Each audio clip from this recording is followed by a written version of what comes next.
ఇప్పుడు చంద్రబాబు నాయుడు గారు కూడా మొన్న మీడియాతో చిట్ చాట్ చేస్తూ అమరావతికి ఈ సినిమా ఇండస్ట్రీ రావాల్సిన అవసరం ఎంతైనా ఉంది. మొదటంతా కూడా విజయవాడే ప్రధానంగా ఉండేది. బట్ హైదరాబాద్‌లో క్యాపిటల్ కాబట్టి అక్కడ డెవలప్ చేశారు తెలుగు సినిమా ఇండస్ట్రీని. అండ్ జనాభా కూడా హైదరాబాద్‌లో ఎక్కువ కాబట్టి ఇక్కడ రెవెన్యూస్ గానీ, ఇక్కడ బిజినెస్, సినిమా బిజినెస్ గానీ చాలా ఫ్లరిషింగ్‌గా ఉంది. బట్ స్టిల్ ఈవెన్ దెన్ అమరావతిలో కూడా సినిమా ఇండస్ట్రీ డెవలప్ అవ్వాల్సిన అవసరం ఉంది అని ఆయన అన్నారు. ఉప ముఖ్యమంత్రి పవన్ కళ్యాణ్ గారు కూడా సేమ్ మాట అన్నారు సార్. దాని మీద మీ కామెంట్ ఏంటండి? స్లోగా అవ్వచ్చు. అంటే ఇదివరకు హైదరాబాద్కి సెకండ్ బేస్గా వైజాగ్ అనుకున్నారు. అప్పుడు రామానాయుడు గారు వైజాగ్లో స్టూడియో కడతాం, కొంతమంది వైజాగ్లో కడదామని వీళ్ళు ప్రయత్నం చేయటం. బట్ అది అక్కడితో ఆగింది, కానీ ముందుకు వెళ్ళాం. ఇక ఇప్పుడు గవర్నమెంట్ ఫిల్మ్ ఇండస్ట్రీ కూర్చొని మరి డిస్కస్ చేసి ఏది అనుకూలమైంది 3-4 చోట్ల అంటే అవ్వదు. అది వైజాగ్ అంటే వైజాగ్ అవ్వదు, విజయవాడ అంటే విజయవాడ అవ్వదు. అది ఇండస్ట్రీలో ఇప్పుడు అనుకోవటమే కానీ ఇండస్ట్రీలో స్టూడియోలు కడదామన్న టెంపర్మెంట్ ఇప్పుడున్న వాళ్ళకు ఉంటుందని నేను అనుకోవట్లేదు. స్టూడియోలు కట్టడం అనేది ప్రాఫిటబుల్ కాదు. ఎవరన్నా అనుకుంటే కరెక్ట్ అభిప్రాయం కాదు. సొంత ప్రొడక్షన్ ఉన్నవాళ్ళు వాళ్ళకి అవసరానికి దృష్ట్యా పెట్టుకుంటమే కానీ సొంతగా స్టూడియో కట్టడం అనేది ఈ రోజుల్లో అయ్యే పని కాదు. ఇప్పుడున్న ప్రొడ్యూసర్లు కానీ, డైరెక్టర్లు కానీ, హీరోలు కానీ వాటి మీద సబ్స్టాన్షియల్ ఇన్వెస్ట్మెంట్ పెడతారని నేను బయటకు అనుకోవట్లేదు. ఎవరు కూడా డెడ్ ఇన్వెస్ట్మెంట్ అవుతుంది. ఇది ప్రభుత్వ పరంగానే పాలసీ చేసుకొని ఓ ఫిలిం సిటీ లాగా స్టూడియో కడితే వెళ్ళడానికి అవకాశం ఉంటుంది. గవర్నమెంట్ అదే ఇప్పుడు రామోజీ ఫిలిం సిటీ లాగా, లేకపోతే బాంబే ఫిలిం సిటీ కట్టినట్టు అలా గవర్నమెంట్ ఇనిషియేటివ్ మీద డిపెండ్ అవుతుంది సినిమా గ్రోత్ అని. గవర్నమెంట్ అన్నప్పుడు వాళ్ళ అభిప్రాయం, వాళ్ళు ఏ ఊళ్ళో డెవలప్ చేయాలని గవర్నమెంట్ పాలసీ డెసిషన్ తీసుకోవాలన్నప్పుడు ఇండస్ట్రీలో ఉన్న పెద్దలతోటి డిస్కస్ చేసి వీళ్ళ అభిప్రాయం కూడా తీసుకొని వాళ్ళు ముందుకెళ్ళాలి. ప్రైవేట్ వ్యక్తులు స్టూడియో అనేది ఇదివరకులాగా లేదు. ఇప్పుడు అని కూడా టెక్నాలజీ మారిపోయింది. విజువల్ గ్రాఫిక్స్ వచ్చినాయి, visual effects, small floor 50x40 floor దారి వాడేమి 100x20 టెక్నాలజీ మారిపోయింది. అవును సార్. అందుకని గవర్నమెంట్ పరంగా వాళ్ళు ప్రొవిజన్ చేస్తే టెంపరీగా సెట్స్ అలాట్ చేసుకుంటారు. ఇప్పుడు హైదరాబాద్ ఉంది, మీరు ఎక్కడన్నా షూటింగ్లు కావాలంటే అన్నపూర్ణలోనో ఎక్కడెక్కడ రామానాయుడు స్టూడియోలోనో ఇక్కడ జరగట్లే. ఎక్కడో మోకిలా దగ్గర పొలాల్లో చిన్న షెడ్ వేసి తీస్తున్నారు, లేకపోతే శంషాబాద్ దగ్గర తీస్తున్నారు. అవును సార్. అంటే టెక్నాలజీ మారిపోయినాక దానికి అనుగుణంగా చేయాలి, ఆలోచించాలి. నువ్వు ఇందాక అడిగినట్టు నేను ఎప్పుడన్నా చేస్తే ఓ ఫిల్మ్ ఇన్స్టిట్యూట్ పెడదామని చూస్తున్నాను కృష్ణ గారి పేరు మీద. అక్కడ సార్ ఇక్కడ హైదరాబాద్లో పెడదాం అనుకున్నాను, విజయవాడలో కూడా పెడతాను. To train people, not only acting, technicians, all crafts, visual graphics, artificial intelligence. రాబోయే రోజుల్లో ఈ పెద్ద సెటిల్ ఉండదు. వర్చువల్ ఫోటోగ్రఫీ ఎప్పుడైనా 20 years బ్యాకే వర్క్ చేసాము వర్చువల్ ఫోటోగ్రఫీ. బట్ ఇవాళ సక్సెస్ అవుతుంది, అది ఇవాళ వర్కౌట్ అవుతుంది. ఆర్టిఫిషియల్ ఇంటెలిజెన్స్ కూడా వీళ్ళు మిగతా అన్నీ చేయగలుగుతున్నారు, కానీ ఫేషియల్ ఎక్స్ప్రెషన్స్ ఐస్లో రావట్లేదు. ఈవెన్ లాస్ ఏంజల్స్ కూడా మిగతా బాడీ మూమెంట్ అంతా they would able to create, dance కానీ, ఫైట్ కానీ, anything body movement. But only face, eyes రావట్లేదు వాడికి. ఏలో ఫర్దర్ రావచ్చేమో ఇవి కూడా చెప్పలేము. ఇప్పుడు చెప్పలేను, too early to say.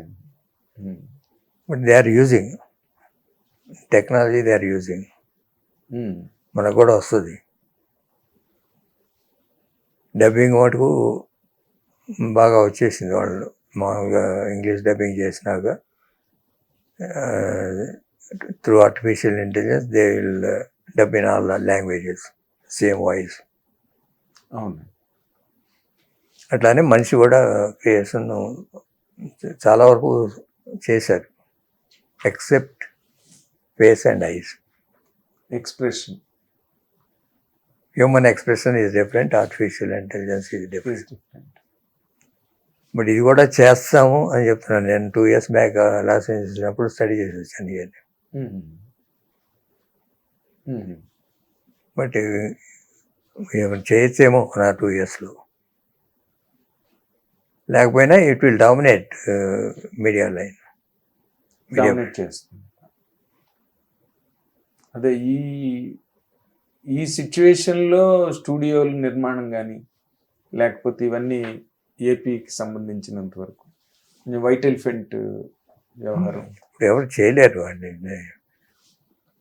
From last 10-15-20 yearsగా Indian media industry American industry చేతిలోకి వెళ్ళిపోయింది. Okay.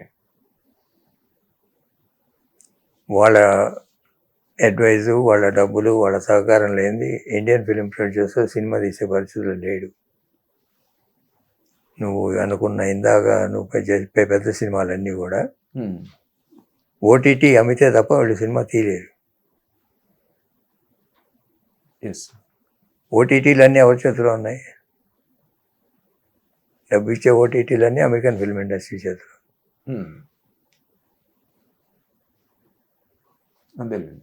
Entertainment channels, satellite rights అమ్మాలంటే వాళ్ళ దగ్గర ఉండాలి. అవన్నీ కూడా ప్రాఫిట్ వచ్చే ఛానల్స్ అన్నీ వాళ్ళ చేతిలోనే ఉన్నాయి. Any language. నష్టాలు వచ్చే ఇండియన్ చేతిలో ఉన్నాయి. లాభాలు వచ్చేవన్నీ అక్కడ ఉన్నాయి, నష్టాలు వచ్చేవి ఇక్కడ ఉన్నాయి. వాళ్ళ డబ్బు లేకుండా ఎవడో సినిమా తీయలేరు. అంటే మరి పాన్ ఇండియా అంటున్నారు కదా సార్, ఏ సినిమా పాన్ ఇండియా సినిమా రిలీజ్ అయిన 2వ వారం 3వ వారం తర్వాత ఆ సినిమాకి ఆ ప్రొడ్యూసర్కి సంబంధం లేదు. మొత్తం సర్వ హక్కులు ఇచ్చేస్తున్నారు. Perpetual rights including copy rights. అదే మొత్తానికి అయితే మీరు లాభాలు వచ్చేవన్నీ అక్కడ ఉన్నాయి, నష్టాలు వచ్చేవన్నీ ఇక్కడ ఉన్నాయి. ఇందులో సినిమా ఇండస్ట్రీ ఓ పక్కన ఓటీటీ తాకిడి, ఇంకో పక్కన శాటిలైట్ తాకిడి, ఇంకో పక్కనేమో పాన్ ఇండియా సినిమాలు తాకిడి. తెలుగు సినిమా భవిష్యత్తు మీద మీ ఒపీనియన్ ఏంటి సార్? తెలుగు సినిమా గ్రో అయింది, పెరిగింది బాగా. పెరగడం అంటే మన ఇప్పుడు తెలుగు ఎలోన్ కాకుండా ఇదివరకు ఆంధ్రప్రదేశ్, తెలంగాణ, ఈ రాయలసీమ ఇక్కడే ఉండేదాన్ని. గ్లోబల్గా రెవెన్యూస్ వచ్చినాయి, హిందీ డబ్బింగ్ అని వేరియస్. ఇప్పుడు ఇవన్నీ కూడా గ్లోబల్గా రెవెన్యూ పెరిగింది తెలుగు సినిమాలకి. You're talking about the lead heroes, main heroes films అండి. అదే మెయిన్ హీరోస్ కానీ డైరెక్టర్స్ కానీ పెద్ద పిక్చర్లు ఏవైతే ఉన్నాయో వాటికి రెవెన్యూ పెరిగింది. అలానే చిన్న సినిమాలకు కూడా రెవెన్యూ పెంచుకోవడానికి ట్రై చేయాలి. వెళ్ళటం లేదంటే they have to give one sharing basis OTT. నువ్వేదో ₹1 అడుగుతున్నావు, వాడు ఏమన్నా అంటున్నాడు, నువ్వు అవసరం అయితే రిలీజ్ చేయి, సినిమా సక్సెస్ అయితే విల్ గెట్ మోర్ రెవెన్యూ. అట్లా success matters there.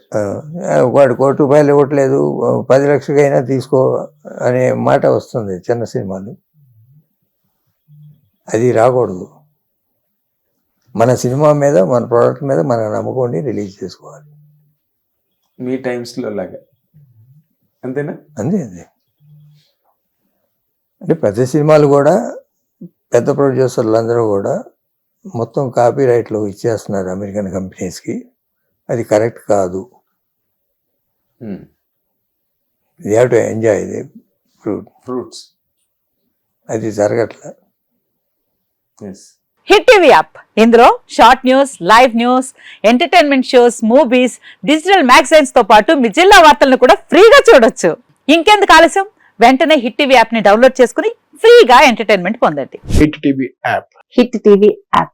Please download Hit TV app. Hit TV యాప్ని ఫ్రీగా డౌన్లోడ్ చేసుకొని ఎంజాయ్ చేయండి. మీకు నచ్చిన ఎంటర్టైన్మెంట్ కోసం హిట్ టీవీ యాప్ ని ఫ్రీగా డౌన్లోడ్ చేసుకుని ఎంజాయ్ చేయండి. హిట్ టీవీ యాప్ని డౌన్లోడ్ చేసుకుని ఆస్వాదించండి, ఆశీర్వదించండి. ఇంతమంది సెలబ్రిటీలు హిట్ టీవీ యాప్ ని డౌన్లోడ్ చేసుకోండి అని చెప్తున్నారంటే ఎంత మంచి యాప్ ఆలోచించండి. అమెరికా అమెరికా అమెరికా అమెరికాలో చదవాలనుకునే వాళ్ళకి విశ్వసనీయమైన పేరు మన శౌర్య consultancy. UK Law 1 Year Masters. UK Law 1 Year Masters. 2 years work permit up to 5 years visa. Contact Saurya Consultancy. Contact 89851 89851.